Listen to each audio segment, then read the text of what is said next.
Olá, meu nome é Amara Fabre e eu sou uma das pesquisadoras participantes do projeto Memórias Esportivas Brasileiras, Pesquisa e Mapeamento. Esse projeto ele foi desenvolvido entre março e outubro de 2024. Tivemos 8 encontros online, que resultou no último encontro presencial com material gráfico que eu vou explicar um pouquinho mais lá na frente para vocês. Idealizado por Aira Bonfim e Ricardo Pinto, com a participação de Alberto Silva, Henrico Spadiari e Felipe Guedon, foi realizado com apoio do Centro de Pesquisa e Formação do SESC São Paulo, CPF-SESC, e coordenação de Patrícia Dini, e em parceria com o SESC Memórias.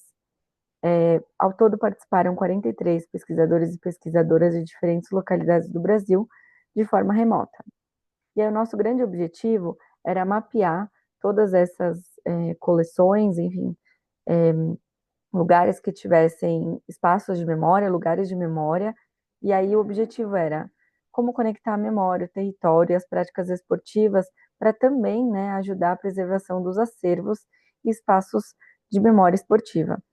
O desenvolvimento desse projeto foram encontros formativos online, então com diferentes temáticas que nortearam todo o processo. Então foi explicado o que eram questionários, como que isso poderia ser, quais eram os lugares, né, enfim, como que os contatos aconteciam. Então começou com um questionário que a gente podia colocar e divulgar nas nossas redes se alguém conhecia espaços de memória. Então foi feito bastante boca a boca de levantar esses possíveis locais.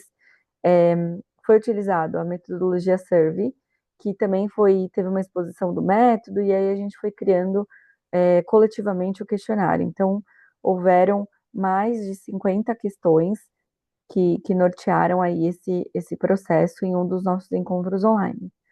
As entrevistas, elas foram realizadas de forma online pelos pesquisadores. Então, depois que fizemos todo esse levantamento, essa criação coletiva do questionário, a gente partiu para a parte da entrevista. E aí era uma média de 2 pessoas, 2 contatos por pesquisador. E aí dentro dessas pesquisas, né, que a gente foi coletando e foi conversando com essas pessoas, cada um a gente pedia para indicar uma pessoa. E aí conseguimos 214 respondentes.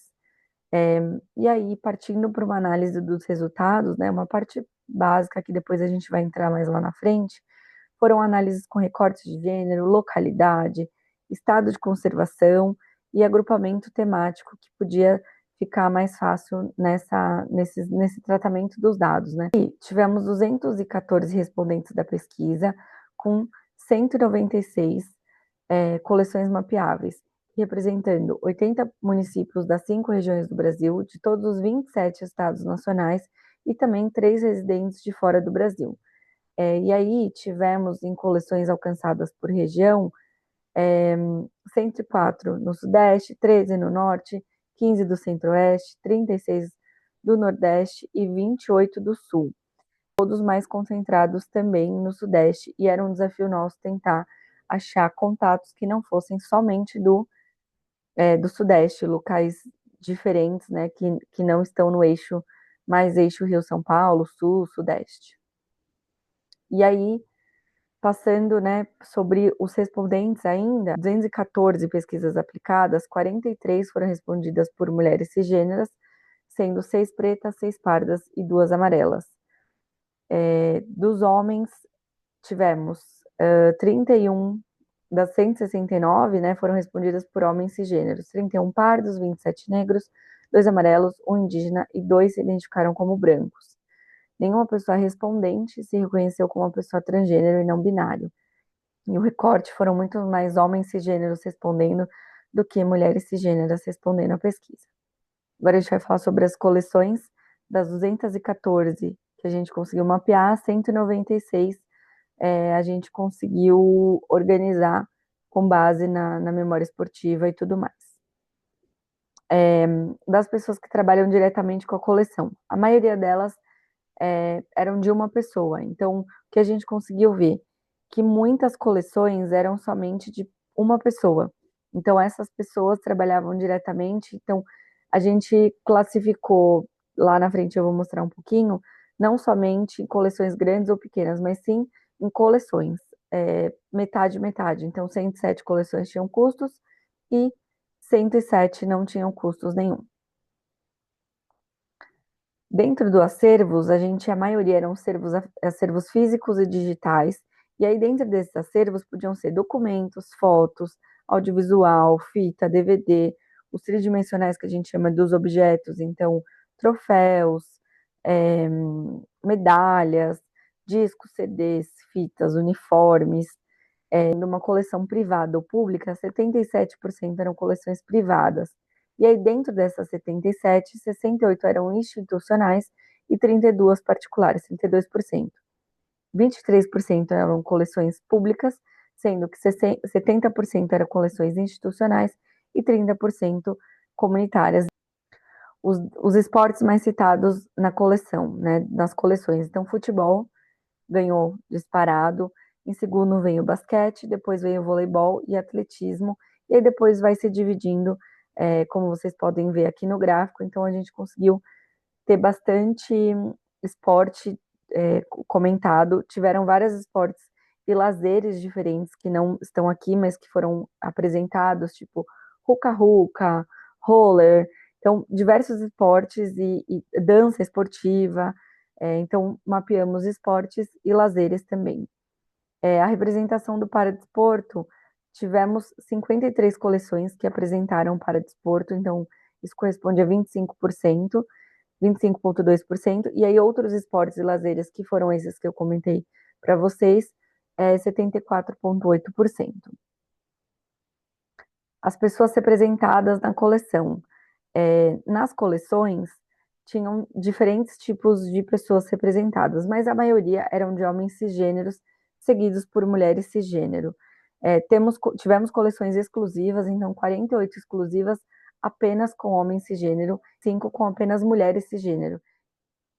E aí temos os recortes de raça.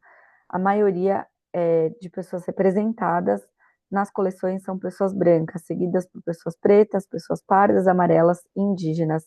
E aí, nas coleções exclusivas, tivemos 21 coleções que eram representadas apenas por pessoas brancas, uma coleção apenas de pessoas pretas e uma coleção apenas de pessoas pardas.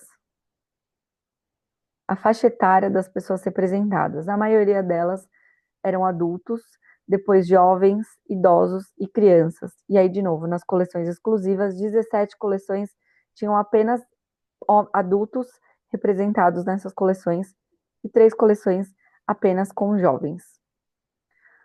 Temos aqui os marcadores de diversidade nas coleções.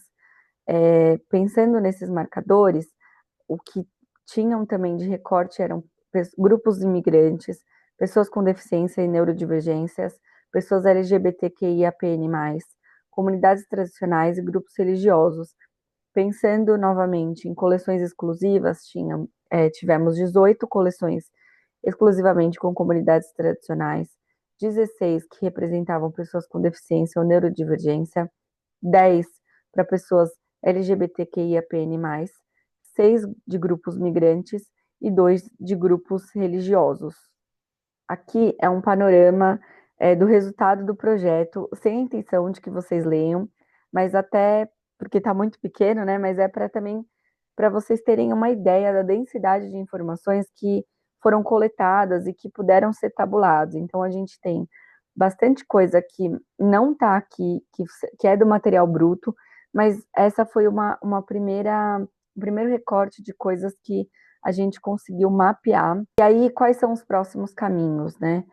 A ideia é a gente cultivar, preservar a memória esportiva, disseminar esse conteúdo que foi gerado, os cruzamentos dos dados coletados e também ser uma porta aberta para que mais pessoas consigam pesquisar, entrar em contato com essas pessoas e entender um pouquinho mais sobre essas memórias esportivas brasileiras. Aqui eu deixei o QR Code para quem quiser ver o material que foi desenvolvido, então, e aí eu deixo um agradecimento especial a todos os pesquisadores, autores, aqui estão os 43 que participaram e que eu tive a honra de representar. Então, muito obrigada e fico à disposição para qualquer esclarecimento, qualquer ajuda que vocês queiram, enfim, queiram saber um pouquinho mais do projeto. Muito obrigada.